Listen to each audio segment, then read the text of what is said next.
ဒီနေ့ကဓာတ်ထိပြီးသွားပြီလားတော့အားလုံးရေဟုတ်ကဲ့ဆရာဟုတ်တယ်နော်ဟုတ်အတန်ကဲစောက်တာအထိဟုတ်ဆပြန်တော့ကြည့်ပြလားနည်းနည်းတော့ပြန်နှွေးလို့လည်းပြန်ရှင်းမှတော့ရအောင်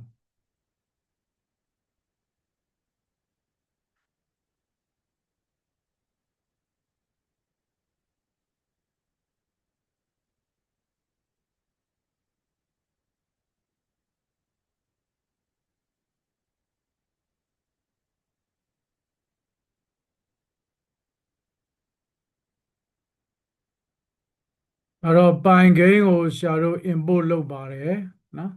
ပိုင်ဂိမ်းကိုဒီနေရာမှာ import လုပ်တယ် sys system ပေါ့ sys ကိုလည်း import လုပ်တယ် module တွေကဲပိုင်ဂိမ်းစပါပြီဆိုတဲ့သဘောပိုင်ဂိမ်း .init screen width 800ဒါကတော့ကိုကြိုက်တဲ့ variable name ပေးပါ screen height က600 800 pixel 600 pixel အဲ့ဒီမှာဆရာတို့ကဒါဂိမ်းတစ်ခုရေးမယ်ပေါ့လေသတ်မှတ်လိုက်တာအဲ့တော့ red အနီရောင်အဲ့ဒါအတွက်ကို Jupyter list ဖန်တီးပါတယ် RGB R 255ဒီရှိတယ်နော် RGB အဲ့တော့ green ကြတော့ RGB G နေရာမှာ255အပြည့်ပေါ့ blue ကြတော့ RGB ဆိုတော့ B နေရာမှာ255အပြည့် white ကတော့03လုံး black ကတော့အကုန်လုံး RGB 3ရောင်လုံးပေါင်းလိုက်ရင်ဒါမဲသွားမယ်ပေါ့ဒါသူတို့ရဲ့ color ရဲ့ value တွေကိုဆရာတို့ဒီမှာ initialize လုပ်ထားတာနော်ဒါခုတည်းတိတ်ပြဿနာမရှိသေးဘူးဒါပေမဲ့ဒီမှာလာပြီပိုင်ဂိမ်း module တွေက display တွေက function set mode အဲ့ဒီ set mode က screen ရဲ့ width screen ရဲ့ height ထည့်ပေးလိုက်တယ် screen width screen height ကိုထည့်တဲ့အခါမှာလဲ Jupyter list လေးလို့လက်သေးခွန်းလေးနဲ့ဆရာတို့ထည့်ပေးလိုက်တယ်အဲ့တော့ screen underscore width 800 600ပေါ့800 600လို့ဒယ်ရေးလိုက်လဲမရဘူးလားရတာပါပဲသို့တော့နောက်ပိုင်း2024ခွန်68တို့ဘာတို့ resolution တွေပြင်ကျင်တဲ့အခါမှာဒီလိုလေးပေးတာတော့ဒီနေရာမှာပဲပြင်လိုက်ရုံပေါ့ကဲအဲ့တော့ screen တစ်ခုရလာတယ်အဲ့ဒါကိုဆရာတို့က screen လို့နာမည်ပေးလိုက်မယ်နောက်ပိုင်း800 600 screen တစ်ခုလိုချင်တိုင်းအဲ့ဒီ screen ဆိုတဲ့ variable ထဲမှာသူနဲ့ပတ်သက်တဲ့ setting ကရှိပြီးသားနောက်တစ်ခါပိုင်ဂိမ်း .display .set mode ခုနအခုဗါတဲ့တော့ set caption ဆိုတာ title bar မှာ window ရဲ့ title bar မှာ my first ပိုင်ဂိမ်းဆိုပြီးတော့ရေးချင်တဲ့ title ကို double quote ထဲမှာထည့်ပေးလိုက်တယ်ဟုတ်ပြီ run ကြည့်တော့ဒါမို့ပေါ့ဒါ800 pixel 600 pixel screen အဲ့ဒီ screen ကြီးမှာ title bar မှာဒီမှာကြည့်လိုက် my first ပိုင်ဂိမ်းပေါ့အဲ့လိုလေးပေါ်ဖို့အတွက်ပိုင်ဂိမ်း .display .set title လို့ရေးခဲ့ရပါတယ်เนาะအဲ့ဒါလေးတစ်ချက် set caption ပေါ့ title ဆိုတာ set caption ပေါ့ဟုတ်ပြီဒါတွေကအစာပြိုးတို့စရမယ်ဟာတွေဒါလေးနဲ့လည်းမ run နိုင်သေးဘူးသူက gain တစ်ခုကိုရေးတော့မယ်ပိုင် gain တစ်ခုကိုရေးတော့မယ်ဆိုရင်ဆရာတို့က gain loop ဆိုတာရှိတယ် gain loop ကိုဆရာတို့သတ်မှတ်ပေးရမယ်ဒီမှာဆို gain loop တစ်ခုသတ်မှတ်ပေးလိုက်တယ် running is equal to true running ဆိုတဲ့ variable တွေကို true ဆိုတဲ့ constant တန်ဖိုးတစ်ခုထည့်လိုက်တယ် logical value တစ်ခုထည့်လိုက်တယ် why running running က true ဆိုတော့ why true ပေါ့ဒီကောင်မှန်နေသေးကာလပတ်လုံး gain loop ပြီးရင်ဒီမှာပတ်နေ gain loop ပြီးရင်ဒီမှာနော် gain loop ပြီးတဲ့မှာ gain play နေစဉ်တော့အတွင်းမှာရှိနေတဲ့ဟာတွေကို gain loop ပြီးနေမှာဒီမှာထည့်ထားဒါ gain play နေစဉ်မှာရှိစေချင်တဲ့အရာတွေကိုဒီ gain loop ပြီးနေထည့်ထားဟုတ်ပြီဆရာတို့အဲ့တော့ while running one run နေစဉ်မှာ looping ပတ်နေပြီ for looping ပါပြီ for event in bind gain .event .get event ဆိုတာဖြစ်ပျက်မှုတွေဆိုတာခလုတ်နှိပ်တာပါတယ် mouse button နှိပ်တာပါမယ် keyboard နှိပ်တာပါမယ်အဲ့လို event တစ်ခုခုဖြစ်ပြီလားအမြဲတမ်းစောင့်ကြည့်နေတယ်အဲ့ဒီ event ကိုဆရာတို့ရယူနေတယ်အဲ့တော့ pine.event.get အဲ့ရယူလို့ရတာဒီ event နဲ့ရောက်သွားတယ်အဲ့တော့အဲ့ဒီ event ကဘာ event တော့ quit လို့ခေါ်တဲ့ဒီကောင်ကိုနှိပ်တာလား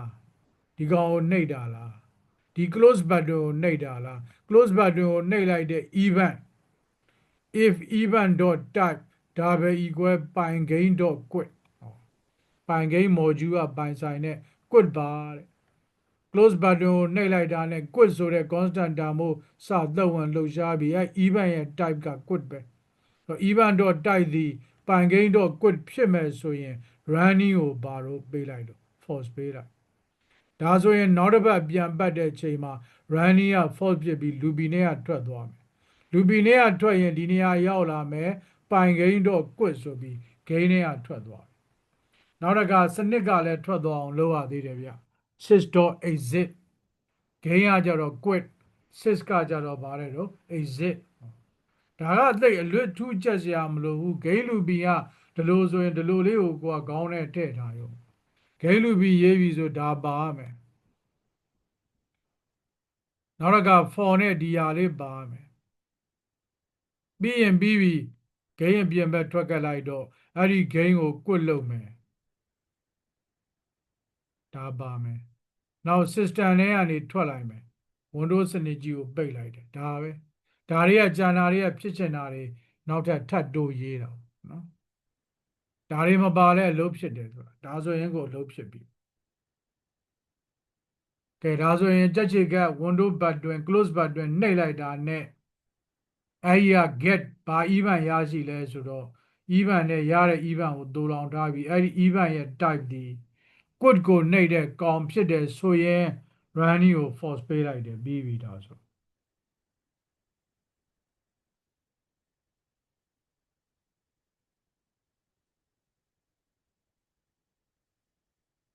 ကဲဟုတ်ပြီဒါဆိုရင်ဒါလေးဆက်ကြည့်အောင် screen.fade white screen တစ်ခုလုံးကိုဖြူရောင် fade လုပ်လိုက် screen ဆိုတာခုနကနာမည်ပေးခဲ့တာ screen အဲ့ဒါကြီးကို fade လုပ်လိုက်တယ် white နောက် pine.draw.red ဒါ rectangle ဆွဲချင်ရင်အဲ့ဒါ draw ထဲမှာရှိတယ် draw.red ဘယ်ပေါ်မှာဆွဲမှာတော့အဲ့ဒီ screen ပေါ်မှာဆွဲမှာဘာဆွဲမှာအနီရောင် red နောက် RECD သူ့ရဲ့ rectangle ရဲ့အပေါ်ဘဲထောင့်က pixel 100အပေါ်ဘဲထောင့်ဒါ h ဒါဘက်က y နောက်တစ်ခါအောက်ညာထောင့် h တန်ဖို့200ဆိုတော့100ကနေ200ဆိုတော့အကျယ်100ရှိတာပေါ့နောက်150အပေါ်100ကနေအောက်150ဆိုတော့ဒေါမန်စတုကန်150ရှိတာအဲ့ဒါဆွဲလိုက်တယ်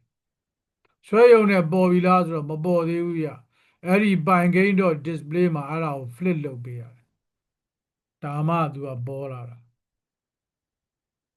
ဟောဒီမှာ rectangle ပေါ်လာတယ်ဒီကနေရေးရင်100ဒီအပေါ်ကနေရေးရင်100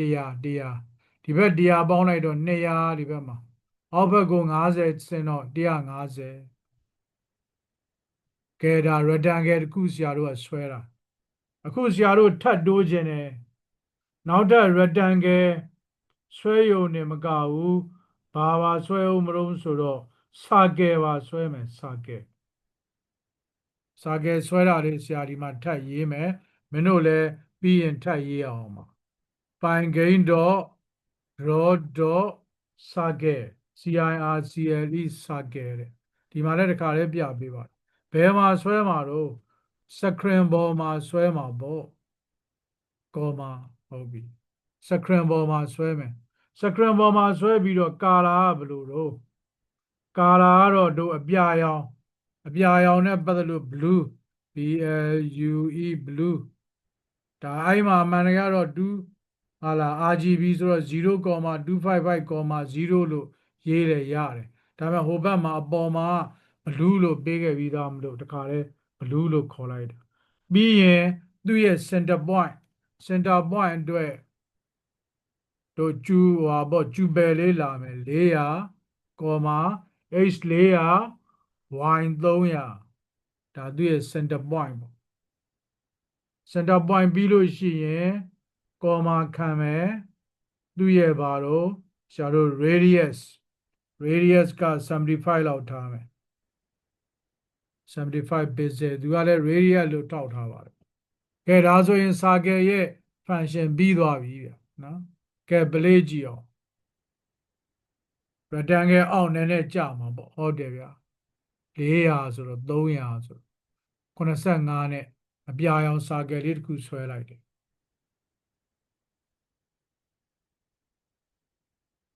ကဲဒါက circle ဆွဲတာဆရာတို့နောက်တစ်ခါ line လေးဆွဲကြည့်အောင်မယ် line လေးဆွဲမယ်ဆိုတော့ Bangame draw line ဘယ်ပေါ်မှာဆွဲမှာတော့ဆရာတို့800 600သတ်မှတ်ထားတဲ့ screen ပေါ်မှာဆွဲမှာအောက်ကပြနေ enter တာနှိပ်လိုက် screen ပေါ်မှာဆွဲမယ်ဘာရောင်တော့အစိမ်းရောင် green ရှိပြီးသားဆို enter နှိပ်လိုက်ရိုက်မနေနဲ့တော့ comma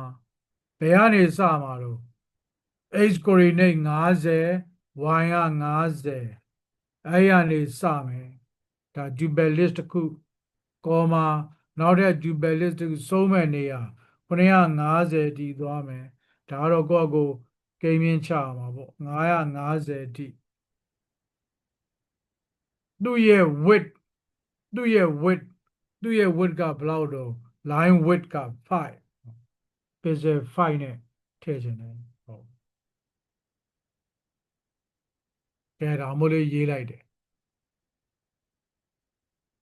ကဲ play ကြည့်အောင်ဟုတ်ပြီဗျာဒီမှာစိမ်းအောင် line ဒါဒီမှာတွက်ထားတာတခါတည်းဒီဘက် down ဟိုဘက် down တခါတည်းတန်းနေအောင်သူဆွဲပြလိုက်တာ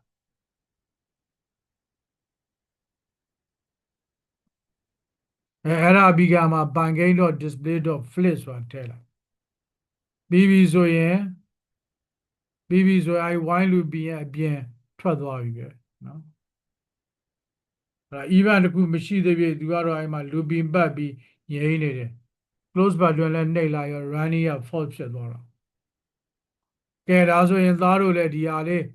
circle နဲ့ line နဲ့အဲ့ဒါလေးထည့်ကြည့်ပါဦးအရင်ရှိပြီးသားတဲမှာဖွင့်ပေးပါတကယ်လို့ error တက်တယ်ဆိုလည်းဆရာကိုလှမ်းပြောပါကဲဆရာစောင့်နေပေးပါမယ်ကဲအဲ့ဒါလေး run ကြည့်အောင်ပါ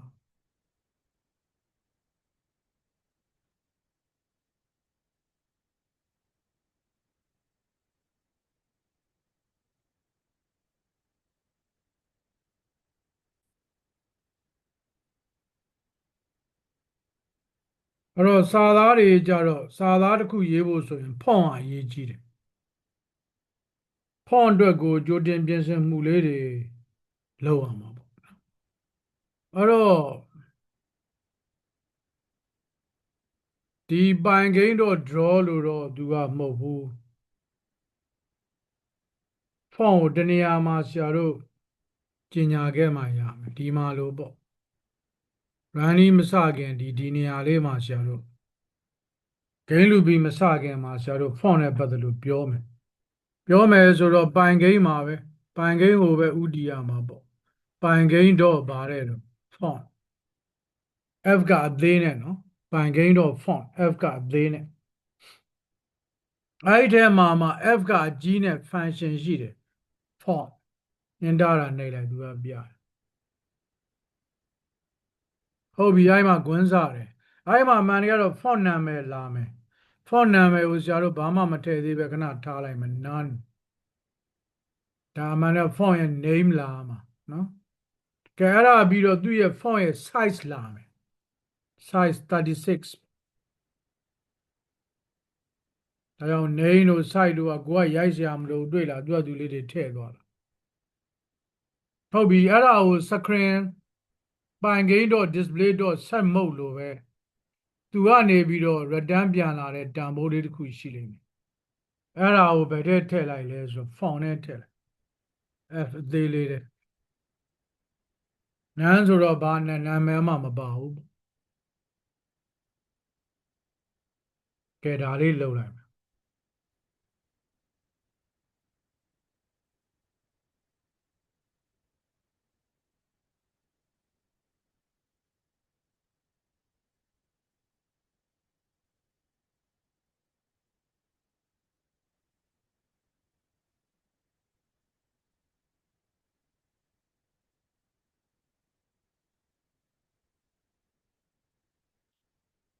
ကျွန်တော်တို့ဒီမှာခဏ black white ကိုကျွန်တော်တို့နည်းနည်းလေးဟိုတနေ့ကလွှဲထားတယ်လို့လှုပ်ထားတယ် white က255ဖြစ်အောင်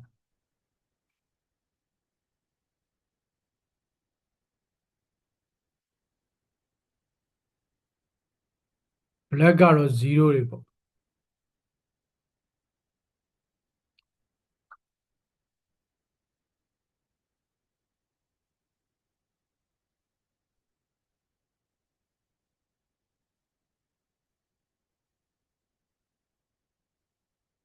ဟုတ်ပြီအဲ့တော့ဆရာတို့က font နဲ့ပတ်သက်လို့တော့ကဲသတ်မှတ်ပြီးသွားပြီခါကြတော့ကိုချားကြတယ်လဲချားတာချားလိုက်နည်းနည်းလေးမြင်သာတော့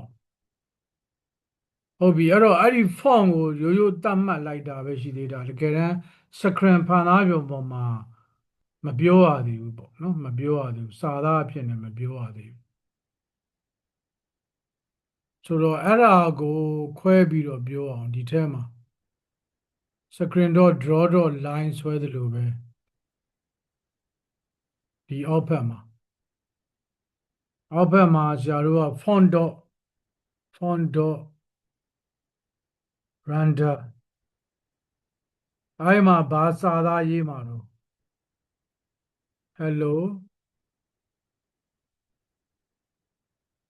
ပိုင်ကိန်းအာမေလေးလေးနဲ့အဲ့စာသားရေးမယ်ကော်မာကဲ boolean algebra လာမယ်တဲ့အဲ့တော့ true ပေါ့ကော်မာနောက်ပြီးစာသားကဘာရအောင်တော့ black မဲရောင်ဖြစ်မယ် enter နှိပ်လိုက်ဟောအဲ့ဒါ font.render ဆိုတော့ထုတ်လိုက်တာအဲ့စာသားကိုရိုက်ထုတ်လိုက်တာ hello ပိုင်ကိန်း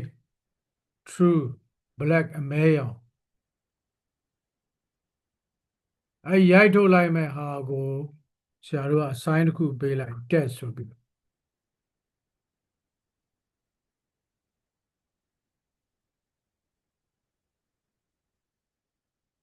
အဲ့ဒါပြီးတော့ခုနကဟိုဟာတွေဆွဲတော့ကပိုင်ကိန်း .draw.line draw.red draw.circle ပြီးရင်ပိုင်ကိန်း .display.flip လို့လုပ်ရတယ်အခုဒီမှာကြတော့ဒီပိုင်ကိန်း .display.flip နဲ့မရဘူးပလေးကြည့်လိုက်အဲ့ဒါတက်ချင်တက်လိမ့်မယ်ဒါမှမဟုတ်လည်းပေါ်ချင်မှပေါ်မယ်ဒါအဖြူရောင်ဆရာပြောင်းလိုက်တာကဲမပေါ်ဘူးဖြစ်နေတယ်နော်အဲ့တော့ဟုတ်ပြီဒီ display ရဲ့အောက်မှာဆရာတို့ကဘာလို့မလုပ်ဆိုတော့ screen ဒီဖန်သားပြင်ကြီးမှာ blitz ဆိုတာပြန်ပြီးတော့ redraw ပြန်ဆွဲသလိုပေါ့ဘယ်သူ့ကိုထည့်ပေးမှာတော့ test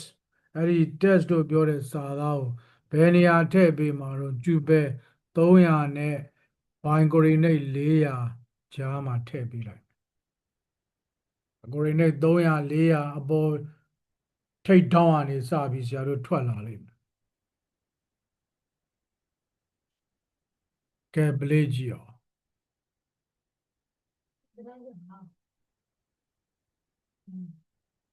နော်ဘယ်လိုလဲဒီမှာကဲအဲ့တော့ဒီမှာတော့မပေါ်သေးဘူးဖြစ်ဟိုကောင်နေနဲ့ရောရှုံနေခဏလေးနော် font ကိုရွှေ့ကြည့်မှရမယ်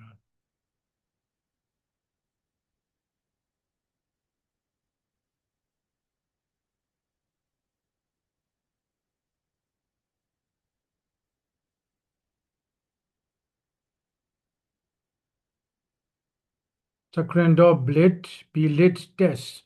300 400ဆိုတော့ဘယ်ကောင်လဲသွားရှုံနေတော့သူ့အောက်တနေရာရောက်နေတာနေလေ 300 400မလို့ပဲနဲ့တို့ဒီမှာဟိုဟာတွေနဲ့ရောပြီးတော့အောက်ရောက်နေတယ်10လောက်ပဲထားကြည့်တယ်10 20လောက်ပဲ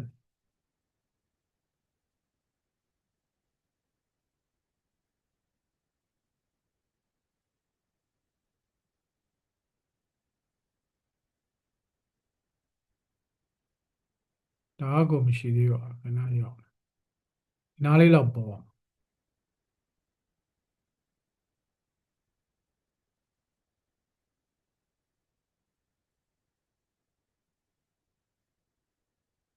ဒီကောင်အတွက်အဲ့ဒါပြသွားတော့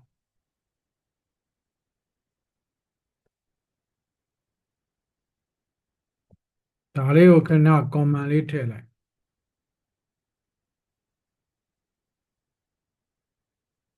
billet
နာဒီမှာထည့်ကြည့်လိုက်အောင်ကြော်ညာဒါဆိုရင်တော့ပျောက်တော့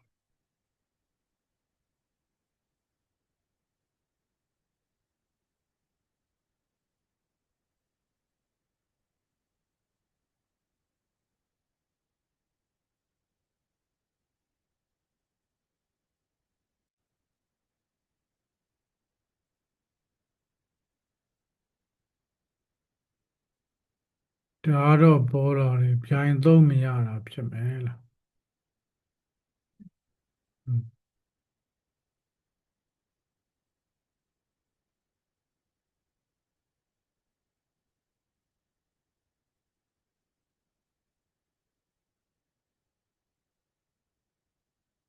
font.render တော့ရပြီ screen.billet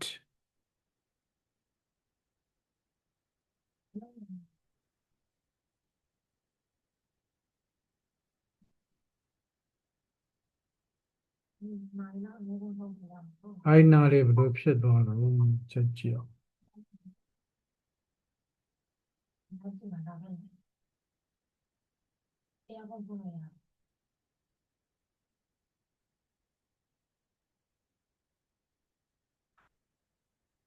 အဲ့တော့ဒီလိုလောက်လိုက်အောင်ဒီကောင်လေးကိုနည်းနည်းလေး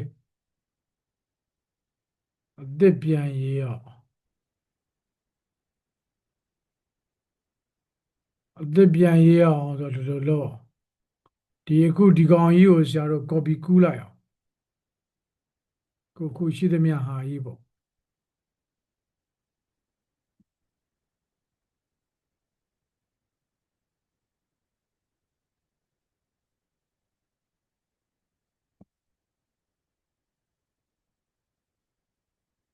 အဲ့တော့ဒါက main.py ဆိုတော့နောက်ထပ်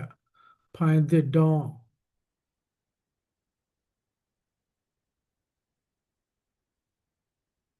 new python file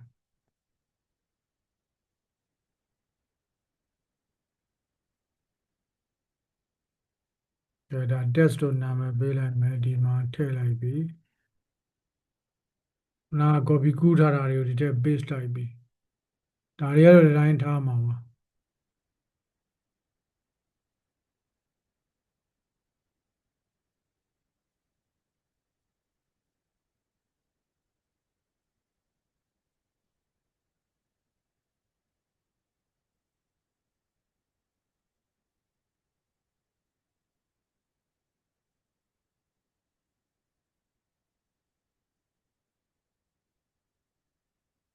ဒါတွေဖြတ်ပလိုက်တော့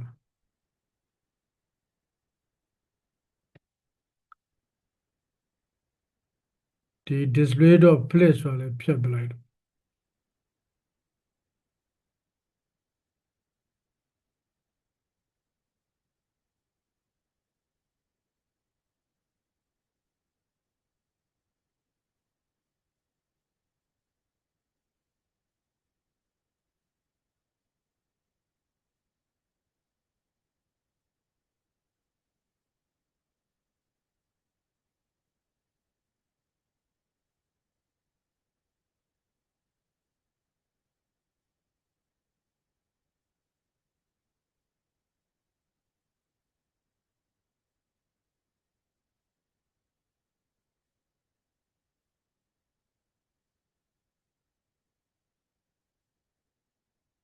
ဒါတွေဒီကောင်ကို run မှာ download နှိပ်ပြီးဒီကောင်ကို run current file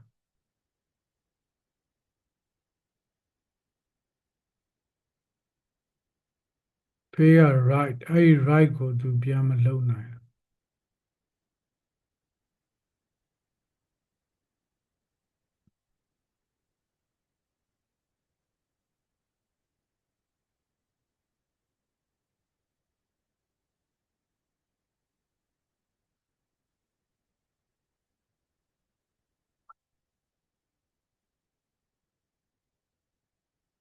ဒီကောင်ကိုလည်းခဏပြန်ဖြတ်လိုက်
screen.pay ပါနေတော့ screen.pay နဲ့ပုံစံဒီ screen.billet အဲ့ဒါကိုထည့်တော့ပြဿနာတက်နေတာလား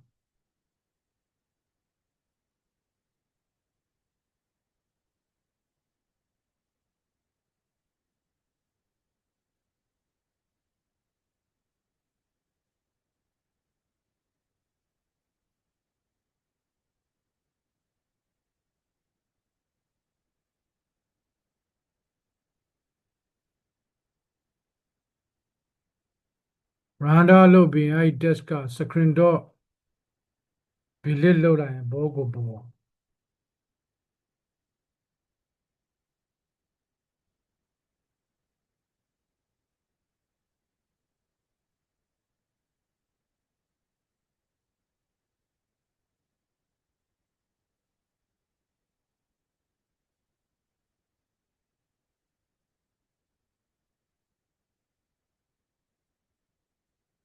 အဲ့ဒါလို့ဒါဆိုဒါလေးပါတွဲထည့်လိုက်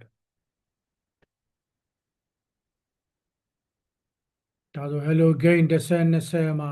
hello ပိုင် game ဆိုတာပေါ်တယ်စင်တာပိုးကြခြင်း100လောက်ထိထားလိုက်ပေါ့ဒီကောင်လည်း200လောက်ထိထားလိုက်ပြီ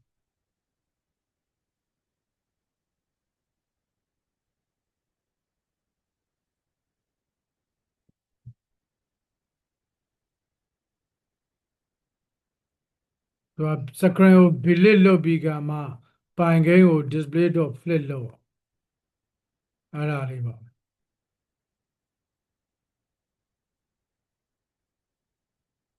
ဒီ while loop နဲ့မှာလဲ font နဲ့ text ထည့် ပြီးရင် screen dot billet အဲ့ဒီ text ကိုပုံဖော်မယ်ဘယ်လောက်မှာတော့100 200ကိုကြိုက်တဲ့နေရာမှာဖော်နောက်ပိုင်ကိန်းတော့ display dot flip ဒါအထက်ကိုထည့်ရမယ်ဒါအထက်မှာအပေါ်က screen dot fade ဖြစ်တာကအဆင်ပြေမှာ screen dot fade တောင်တော့မပါဘူး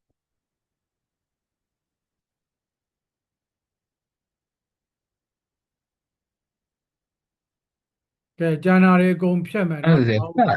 copy ကူး ဟုတ်ကဲ့ copy ကူးပြီးကျန်တာတွေအကုန်ထည့်ပြီးတော့ဒီ font text screen dot billet အောက်မှာပိုင် sorry ပိုင်ကိန်းတော့ display dot flip အောက်ဆုံးလာ screen dot billet ကတော့အပေါ်မှာထားကဲအဲ့ဒါလေးရေးကြည့်အောင်အသိယူလိုက်ဟိုဘက်ဖိုင်ဟာတွေကို copy ကူးကျန်တဲ့ modify ဖြစ်တာလေးတော့ပဲရိုက်ထည့်အောင်